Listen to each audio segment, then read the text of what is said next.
ایک عرب مسلمان لڑکی لندن میں زیر تعلیم تھی۔ ایک دن وہ اپنی سہیلی کے کسی تقریب میں گئی۔ کوشش کے باوجود وہ وہاں سے جلدی نہ نکل سکی۔ جب وہ اس فنکشن سے فارغ ہو کر نکلی تو رات کافی دیر ہو چکی تھی۔ اس کا گھر دور تھا۔ گھر جلدی پہنچنے کا ذریعہ زیر زمین چلنے والی ٹرین تھی، لیکن وہ ٹرین سے سفر کرنے سے کچھ خوف محسوس کر رہی تھی، کیونکہ برطانیہ میں اکثر رات کے وقت ٹرینوں اور اسٹیشنوں پر بہت سے جرائم پیشہ اور نشہ میں دھت افراد ہوتے ہیں۔ آئے روز ٹی وی چینل اور اخبارات میں یہاں ہونے والی وارداتوں کا تذکرہ موجود ہوتا ہے۔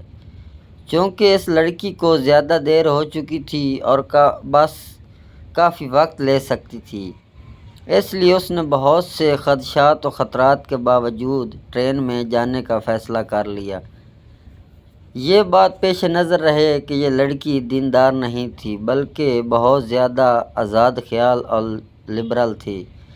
جب وہ اسٹیشن پر پہنچی تو یہ دیکھ کر اس کے جسم میں خوف کی ایک سرد لہر دوڑ گئی کہ اسٹیشن بالکل سنسان ہے، صرف ایک شخص کھڑا ہے جو حلیے سے ہی جرائم پیشہ لگتا تھا۔ وہ انتہائی خوف زدہ ہو گئی۔ پھر اس نے ہمت کی، خود کو سنبھالا، قرآنی آیت کا ورد کرنا شروع کر دیا۔ اسے جو کچھ زبانی یاد تھا، جسے ایک عرصہ سے وہ بھولی تھی، سب کچھ پڑھ ڈالا۔ اتنے میں ٹرین آئی۔ وہ اس میں سوار ہو کر باخریت اپنے گھر پہنچ گئی۔ اگلے دن کا اخبار دیکھ کر وہ چونک اٹھی۔ اسی اسٹیشن پر اس کے روانہ ہونے کے تھوڑی دیر بعد ایک نوجوان لڑکی قتل ہوا۔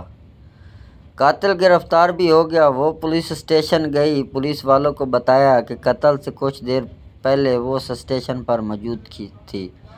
میں قاتل کو پہچانتی ہوں، اس سے کچھ پوچھنا چاہتی ہوں۔ جب وہ مجرم کے سیل کے سامنے پہنچی تو اس سے پوچھا، کیا تم مجھے پہچانتے ہو؟ اس نے جواب دیا، ہاں پہچانتا ہوں، رات کو تم بھی اس اسٹیشن پر آئی تھی۔ لڑکی نے پوچھا، پھر تم نے مجھے کیوں چھوڑ دیا؟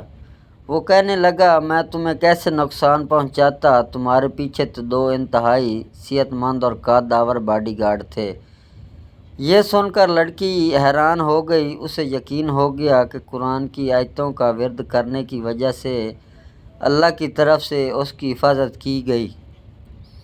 وہ واپسی پر اللہ کے تشکر اور احسان مندی کے جذبات سے مغلوب تھی۔ اللہ کی مدد اور نصرت پر اس کا بھروسہ مزید بڑھ گیا تھا۔ اگر ہم اپنے دل کی گہرائیوں سے اللہ کو پکاریں اور اللہ کی تائید و نصرت پر بھروسہ رکھیں تو ہم اللہ کی رحمت سے کبھی محروم نہیں رہیں گے۔